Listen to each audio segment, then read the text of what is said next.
শেখ মুজিবুর রহমানের হত্যাকারীকে যদি বাহির থেকে আনা যায়, তাহলে শরীফ ওসমান হাদির হত্যাকারীকেও বাহির থেকে আনা যাবে।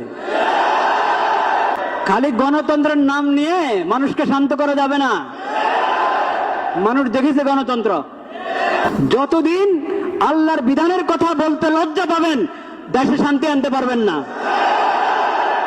গণতন্ত্রের পরীক্ষা হয়ে গেছে। সমাজ এবং সরকার এবং দেশে শান্তি শৃঙ্খলা ফিরে আসতে হলে আল্লাহর বিধান প্রয়োগ করতে হবে। কেসাসের বিধান আল্লাহ যেভাবে দিয়েছেন সেভাবে প্রয়োগ করেন। মামলা ঝুলায় রাখবেন না। মামলা ঝুলায় রাখা এটা ইংরেজদের সভ্যতা। ইংরেজদের আইনের কারণে এরকম মামলা ঝুলিয়ে থাকে। ইসলামী পদ্ধতিতে আসেন, কোনো মামলা ঝুলে থাকবে না।